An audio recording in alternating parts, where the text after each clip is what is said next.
Morning everyone, welcome back to our YouTube channel. और कैसे हो आप सभी? आई होप आप सभी अच्छे होंगे और हम भी अच्छे हैं।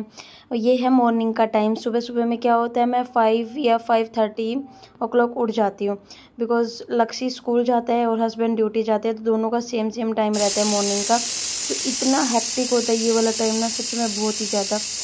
और रात में मैंने छोले भिगो दिए थे बनाने के लिए, तो अभी वही सीटी लग रही है, छोले गल जाएंगे। और ये मैं दही बनाती हूँ घर पे, हम बाहर वाला दही यूज़ नहीं करते हैं।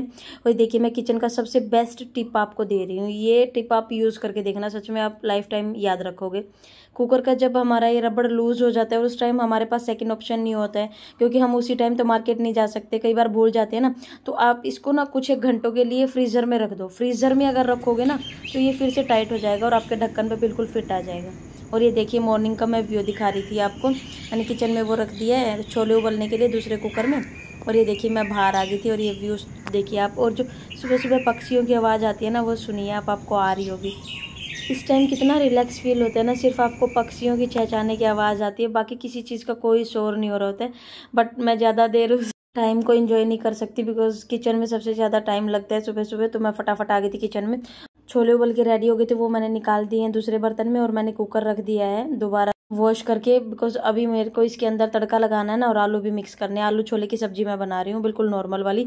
और जब तक मेरी ये प्रोसेस हुई ना, जब तक मैंने आटा भी लगा लिया था साइड बाय साइड, क्योंकि सुबह सुबह इतना फटाफट हाथ चलता है ना, सच में ऐसे होता है कि हम तो सच में दुर्गा माँ बन गए। मतलब फटाफट कितने सारे काम होते हैं एक साथ।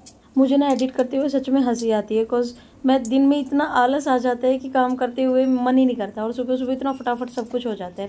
सही बोलते हैं कि मॉर्निंग में जितना जल्दी आप काम कर लोगे ना, तो दिन में आपको हेडेक नहीं होगा और आपका काम भी नहीं फैलेगा, फटाफट निपट जाएगा। ये देखिए मैंने साइड में आलू भी कट कर लिया था। देन उसके बाद मेरे कुकर में मैंने कुकिंग ऑयल डाला था 2-3 चम्मच। उसके बाद मैंने जीरा डाल दिया था। जीरा तड़कने के बाद डायरेक्ट मैंने प्याज, टमाटर, हरी मिर्च, वो तड़के वाली सारी चीज़ें डाल दी थी। वो अच्छे से तड़क गए थे ना, अच्छे से पूरा मसाला तैयार हो गया था। तो उसके बाद हल्दी, नमक, मिर्ची और धनिया पाउडर, नॉर्मल मसाले मैंने इसके अंदर डाले थे। और फिर मैंने हल्का सा पानी डाल दिया था, वही छोले वाला जिसमें छोले उबले थे ना, उस पानी को आप कभी भी फेंकना मत, बिकॉज उसके अंदर छोले का फ्लेवर होता है। तो मैंने हल्का सा वो डाल दिया था ताकि हमारा मसाला जले ना। और अच्छे से मसाला भूनने के बाद मैंने उसके अंदर आलू भी मिक्स कर दिए थे, आलू और छोले दोनों मिक्स कर दिए थे। और वो अच्छे से भुन गए थे ना, अच्छे से मसाले में कोट हो गए थे। तो उसके बाद मैंने इसके अंदर अपने हिसाब से नमक और पानी एडजस्ट कर दिया था, क्योंकि मुझे ग्रेवी वाली सब्जी चाहिए थी। और हरा धनिया भी मैंने साथ में ही काट दिया। कुछ क्या होता है, कई बार मैं ना सब्जी बनाने के बाद भूल जाती हूँ हरा धनिया डालना, तो मैंने सोचा फटाफट अभी मेरे को याद है तो मैं भी डाल देती हूँ। ये देखिए मैंने कुकर का ढक्कन बंद कर दिया, और इसमें 3 विसल आने देंगे, बस ये बन जाएगी सब्जी। और मैं ये हॉट केस जो रहता है ना रोटी रखने वाला, उसको मैं सुबह सुबह डेली वॉश करती हूँ। तो उसको मैं सुखा रही थी जल्दी जल्दी, किचन टॉवल जो था ना उससे साफ़ कर रही थी, पोंछ रही थी, क्योंकि मुझे अब उसके अंदर दोबारा रोटियाँ डालनी थी ना, इस वजह से। देखिए फटाफट हमारी गोल गोल फुल के भी बन के रेडी हो गए हैं।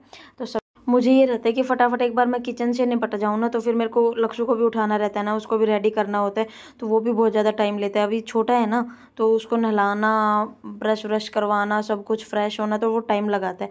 इस वजह से सुबह ये सब कुछ जल्दी जल्दी मेरे को निपटाना पड़ता है। उसके उठने से पहले मैं किचन का काम पूरा निपटा के, पूरा समेट के फिर उसको उठाने जाती हूँ, ऐसे बीच में नहीं उठाती हूँ, क्योंकि फिर मुझे उधर टाइम ज़्यादा लग जाता है। सो इस वजह से मैं एक बार किचन से पूरा फ्री हो जाऊँ ना, तब मैं लक्ष्य को उठाती हूँ, क्योंकि फिर मुझे उसको सिर्फ रेडी करना रह जाता है। तो मैं किचन का पूरा काम निपटा लिया था। देन उसके बाद मैंने सोचा अभी टाइम है काफ़ी, तो मैं पूजा पाठ कर लेती हूँ। बिकॉज आज हस्बैंड ना सुबह सुबह मॉर्निंग में जल्दी ड्यूटी चले गए थे, अदरवाइज़ डेली वही पूजा पाठ करते हैं सुबह की। तो वो मेरे को बोल के गए थे कि मैं लेट आऊँगा, तो आज आप ही कर लेना। तो लक्ष्य भी उठ के अपने आप ही आ गया था, क्योंकि इसको आवाज़ें आई ना, कुकर में सीटियाँ लग रही थी, विसल बज रही थी, तो अपने आप ही आ गया था उठ के। ये देखिए क्या हरकतें कर रहा था कैमरे के सामने। और जब मैं पूजा पाठ करने लगी ना, तो मैंने देखा कि हल्की हल्की डस्ट पूरे मंदिर में ऐसे फैली हुई है, मतलब जमा हो गई है। तो मैंने सोचा कि मैं एक बार क्यों ना पूरी डीप क्लीनिंग कर देती हूँ। तो मैंने सभी भगवान जी की जो फोटोज़ है ना, सभी को मैं वाइप्स लेके आई अंदर से, जो बेबी वाइप्स रहती हैं, उनसे ना बिल्कुल अच्छे से क्लीनिंग हो जाती है। तो मैंने सभी फ़ोटोज़ को और ये जो सेल्फ है इसको भी पूरा अच्छे से क्लीन किया। और फिर धीरे धीरे करके एक एक भगवान जी की फ़ोटोज़ को दोबारा स्थापित किया ऊपर। और ये शुभ मौका ना मुझे कभी कभी मिलता है सच में, क्योंकि हस्बैंड डेली पूजा पाठ कर देते हैं ना, तो फिर मेरे को टाइम ही नहीं होता। मैं इतना बिजी होती हूँ सुबह के टाइम में, मुझे ये होता है मैं फटाफट एक बार किचन से निपटूँ, फिर लक्षित को रेडी वेडी करके स्कूल छोड़ के आऊँ, देन उसके बाद आके दीपांशु को दूध वूध पिलाना है, पानी पिलाना है, दवाई देनी है, फिर उसके बाद घर के क्लीनिंग के काम स्टार्ट हो जाते हैं हमारे डेली रूटीन के। सॉरी, तो इस वजह से हस्बैंड का है ये जिम्मेवारी, मतलब हस्बैंड की है, वो कर लेते हैं। तो कभी कभी जब वो मॉर्निंग में जल्दी चले जाते हैं तो फिर उसके बाद मैं करती हूँ ये, तो इसलिए मैं बोल रही हूँ ये शुभ मौका मुझे कभी कभी मिलता है। तो आज मैंने सोचा कि आज मैं अच्छे से डीप क्लीनिंग कर देती हूँ, क्योंकि मुझे फिर अच्छा नहीं लगता ऐसे। हस्बैंड क्या है वो भी क्लीनिंग कर देते हैं, अच्छे से साफ सफाई करते हैं, बट क्या होता है ना मुझे ज़्यादा ही चुभती है, तो मैं इसलिए अच्छे से पूरी डीप क्लीनिंग कर रही थी एक एक कोने की। और मैं बच्चों को भी आशीर्वाद दे के आई थी। धूप जो होती है ना, हम पूरे घर के कोने कोने में घुमाते हैं एक बार, क्योंकि उससे क्या होता है पॉजिटिव एनर्जी आती है, जो नेगेटिव एनर्जी होती है ना वो आपके घर की निकल जाती है। देन उसके बाद हम चींटियों को आटा खिलाते हैं सुबह सुबह मॉर्निंग में। जो हमारी ये रहती है ना, कोई कोई फिश को खिलाता है, कोई चींटियों को खिलाता है। अब यहाँ में दिल्ली में तो फिश हमें मिलेंगी नहीं, तो हम चींटियों को आटा खिलाते हैं। उसके अंदर क्या होता है, आटा अगर ऐसे के ऐसे डालने जाएंगे ना तो चींटियाँ खाती नहीं है। उसके अंदर अगर हल्का सा मीठा ऐड कर दो ना तो वो खा लेती हैं।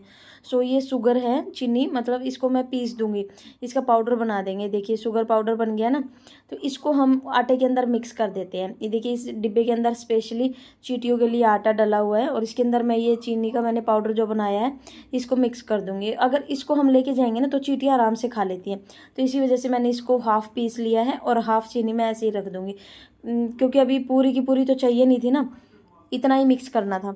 एक बार में ज़्यादा मिक्स करने में ना फिर आटे में कीड़े हो जाते हैं, क्योंकि अभी बारिश का मौसम चल रहा है ना, आटा बहुत जल्दी ख़राब हो जाता है। तो इसलिए मैं ज़्यादा आटा मिक्स नहीं करती हूँ। अभी हाफ डिब्बा है तो वो ख़त्म हो जाएगा ना, तब उसको मैं दोबारा रिफ़िल करूँगी। और इतने में दूध वाला भी आ गया था सुबह सुबह, तो मैंने सोचा दूध को मैं बॉयल होने के लिए रख देती हूँ, क्योंकि फिर अभी गर्मियाँ इतनी बढ़ गई है ना, दूध ख़राब बहुत जल्दी हो जाता है। सो इस वजह से मैंने फटाफट ये दूध वाला भी काम निपटा लिया है, क्योंकि ये सुबह सुबह सबसे मेन इंपॉर्टेंट काम होता है दूध का। अदरवाइज़ फिर पूरा दिन आपका कैसे निकलेगा अगर दूध खराब हो गया तो। और ये देखिए जो मैं अभी बता रही थी ना, हम चींटियों को आटा खिलाते हैं, ऐसे देखिए ये नीचे बहुत सारी चींटियाँ आई हुई हैं। ये अपना अपना घर बना लेती है ना, अगर इनके घर के चारों तरफ आप ऐसे आटा डाल दो ना तो ये खा लेती हैं। फिर बहुत ज़्यादा पुण्य का काम होता है ये, अगर आप भी कर पाओ तो ज़रूर खिलाना। वो होता है ना, छोटे छोटे जीव होते हैं, ये मांग नहीं सकते, आपसे कुछ बोलेंगे नहीं। अगर आप इनको कुछ भी खिलाओगे, कुछ भी दान पुण्य करोगे ना तो बहुत ज़्यादा अच्छा होता है, बहुत ज़्यादा आपको ब्लेसिंग्स मिलेंगे। तो लक्षित वही कर रहे हैं, बोल रहा था मम्मा आज मैं डाल के आऊँगा। अदरवाइज़ ये भी हस्बैंड करते हैं मॉर्निंग में सुबह सुबह। तो लक्ष्य स्कूल चला गया है, मेरा भी मॉर्निंग का काम निपट गया है। देन उसके बाद मेरा मन हो रहा था चाय पीने का, और हस्बैंड भी ड्यूटी से आने ही वाले थे। मैंने फ़ोन करके पूछा था तो वो बोले हाँ मैं बस आने ही वाला हूँ, 5-7 मिनट में पहुँच जाऊँगा। तो मैंने सोचा जब तक मैं फटाफट चाय बना लेती हूँ, तो जब तक हस्बैंड आएंगे ना तो चाय भी हमारी साइड बाय साइड उबल जाएगी। और ये देखिए जब तक हमारी चाय बनेगी ना, हम लोग क्या करते हैं यार, हम शायद हर होम मेकर ऐसी होती है, हम चाय बनते टाइम भी ना फ्री नहीं रहते किचन में, कुछ ना कुछ जो एक्स्ट्रा काम होता है वो साथ के साथ निपटा ही लेते हैं, ये सोच के कि बार बार फिर आना पड़ेगा। तो ये चाय जब तक बॉयल होएगी ना, अच्छे से उबाल आएगा इसके अंदर, मैंने अच्छे से गैस स्टोव को साफ़ कर दिया है और इसके आसपास के सरफेस को भी साफ़ कर दिया है। देखिए चाय हमारी उबल गई थी, इसके अंदर मैंने दूध डाल दिया। ये एक्चुअली रात का बचा हुआ दूध है, तो मैंने सोचा पहले इसी को यूज़ कर लेते हैं। और आजकल फ्रीज़र थोड़ा सा हाई उस पर चल रहा था, मैंने उस पर ध्यान नहीं दिया, तो मैंने उसका लेवल कम किया है अभी, कुछ उसके अंदर फिर बर्फ़ बन जाती है हर एक चीज़ की। सो मैंने अभी उसको मीडियम कर दिया है बिल्कुल, अब नहीं होगा ऐसा।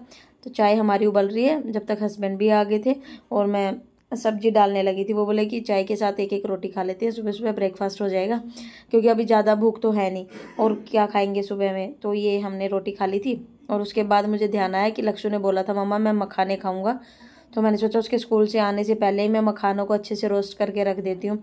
ये मैं ना गाय का घी यूज़ करती हूँ, मम्मी के पास से लाती हूँ। गाय का घी मैंने डाला 1 बड़ा चम्मच, उसके अंदर हल्का सा सेंधा नमक डाल दिया है, आप चाहो तो काली मिर्च भी डाल सकते हो। देन उसके अंदर मैंने डायरेक्ट मखाने डाल दिए। इनको ना बिल्कुल धीमी गैस पे, बिल्कुल सिम गैस पे धीरे धीरे धीरे धीरे घुमाते हुए पका लेंगे। और ये देखिए मैंने एक हाथ में फ़ोन पकड़ा हुआ था ना, इस वजह से मेरे नीचे भी गिर गए थे। और इनके ऊपर जो मखाने के ऊपर ये ब्लैक वाला ये छिलका रहता है ना, आप इसको निकाल देना प्लीज़, इसको डिस्कार्ड कर देना, अदरवाइज़ ये दांत भी तोड़ देते, इतना हार्ड होता है बहुत ही ज़्यादा।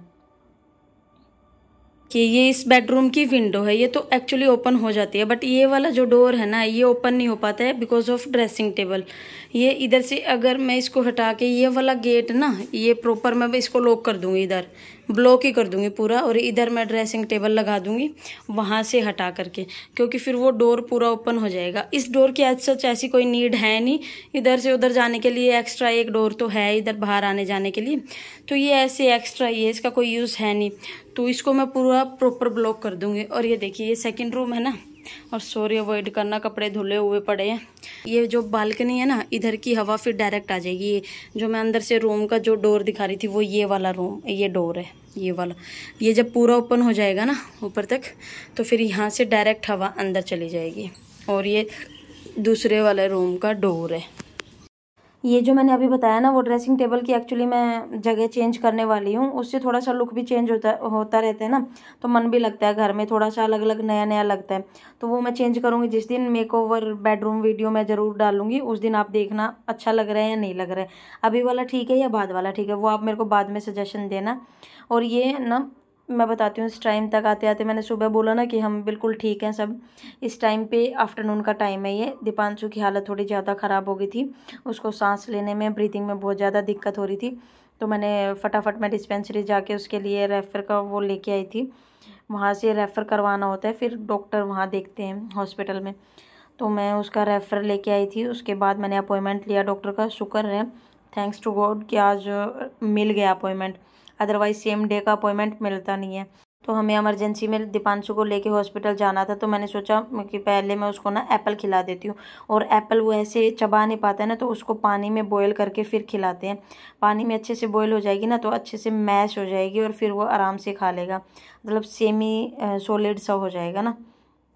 मैश होने के बाद क्या होता है चबाना नहीं पड़ता, वो डायरेक्ट गटक लेता है।